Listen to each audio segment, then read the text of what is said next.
Do you want to open a small business? Or maybe you already have a small business. Do you sometimes feel like your business actually owns you? In this video, I'll show you why most small business owners aren't really the boss. Watch to the end to see how James built a business that he could scale and why George's business ended up owning George. This is Growth Guide, your guide to growing your wealth. In every market, there are consumers and there are product or service suppliers. As a small business, you are competing with other suppliers to serve the consumers in the market. The aim is to capture a share of the consumers in the market to serve. This is called market share, meaning the share of the market that you control. All businesses in the market compete with one another for market share.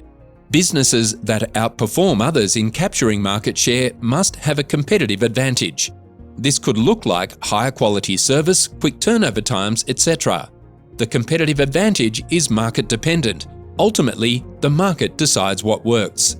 Small businesses also compete to capture a share of the market. Unfortunately, most small businesses do not have the resources or the insight to create a competitive advantage over their competition. So they typically just end up competing on price, charging less than the market average. This is a horrible mistake small businesses make. Yes, it does allow you to capture market share. However, this strategy attracts consumers who are strictly price-driven. So you will be stuck charging below market average to serve these customers. They are attracted to the cheap prices, not your services. Tomorrow, someone else will charge less and you will lose your customers to the lowest bidder. This is a massive issue, not only because of the type of customers you attract, but also how it affects the business itself.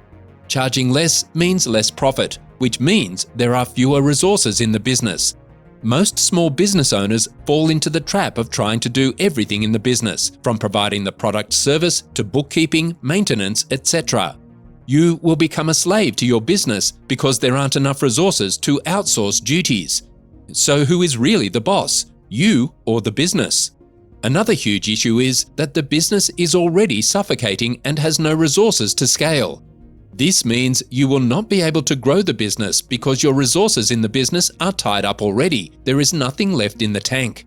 These are the same businesses that employ family members for free or really low rates, or ask friends to help out. What an awful experience for everyone involved. This is a massive issue with small businesses. More specifically, this is a massive issue with poorly planned small businesses. So if you want to own a small business and not have it own you, what do you do? To build a successful small business, you need to think about your USP, unique selling proposition. This is what differentiates you in the market, what makes you different to another business in the same market. Please, for God's sake, don't say because we are cheaper.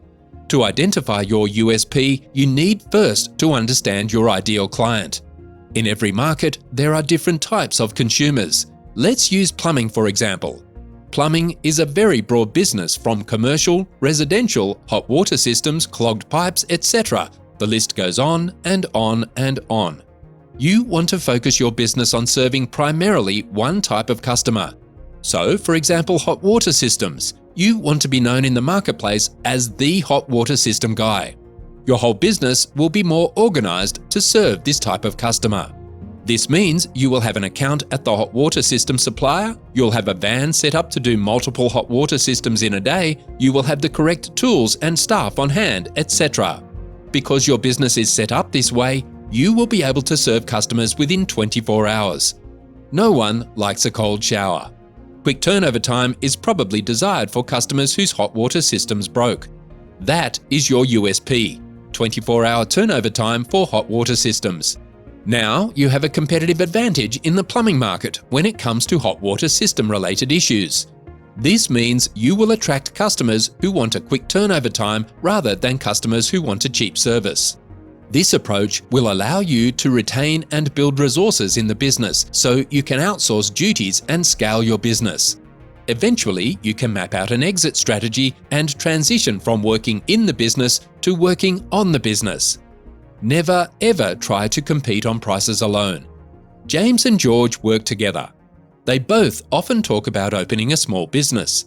Outside of their work, they both engage in projects around their houses. Over the years, they have built up a lot of tools and skills in minor home repairs. They decided to start a handyman business. James and George both researched the local area and see what other handyman services are offering. They knew because their businesses would be new, they would need to be competitive to get market share. George decides to offer services lower than the market average. He thought, it's only me running it anyways, I don't have to charge more, I don't have staff, etc.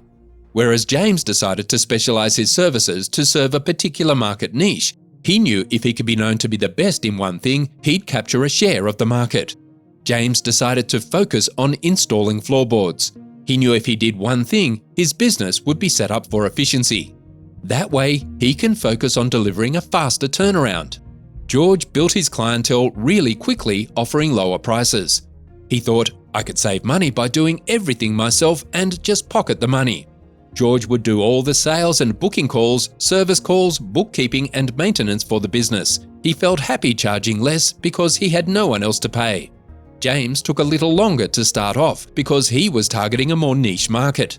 But slowly, he started booking clients and built a great client base. Often he would get referrals for his work and became known for installing floorboards. Both James and George started to do really well and got so busy that they needed an extra set of hands to handle their clients. James was charging the market average and had enough cash flow in the business to grow and offload work to others. James hired a bookkeeper and staff to give him a hand at his job sites. His business was designed only to do floorboards, so he only needed a handful of tools and scaling was easy. George, however, ran into some problems. He was charging under the market price and was doing everything himself. Now he couldn't afford to offload work to others, so he decided to ask friends for help. As time went by, eventually George's friends started to become unreliable. They were getting tired of working for George in their spare time. George grew more and more frustrated and burnt out. The lack of resources in the business meant his business was stuck and couldn't scale. The business started to own George. George then decided to start charging a little more for his services so he could expand. However, since George's business was attractive to customers who were solely price-driven, he started to lose some clients. George felt burnt out and frustrated. He was stuck working in the business. James's business grew, and eventually, James moved into a management role in his business. He moved from working in his business to working on his business. He competed in the market by offering a quick turnaround service and captured market share without compromising his prices. This is why you must never compete solely on pricing. There won't be enough resources in the business to outsource and scale. You'll be stuck working for the business yourself. Then who is really the boss, you or the business? That's why you need to plan your business around a USP so you can capture market share without competing on price alone. To summarize, all businesses serving a market compete for market share. You must never compete on price alone. You will suffocate the business of resources to grow. Then the business will start to own you. You must identify your unique selling proposition, USP, so you can compete for market share. If you find these resources of value, then hit the subscribe button and leave a comment below. Remember, you won't be able to grow your business if you keep working in the business. You need to work on your business. Hit the subscribe button and view the next video and get more simple guides to grow your wealth.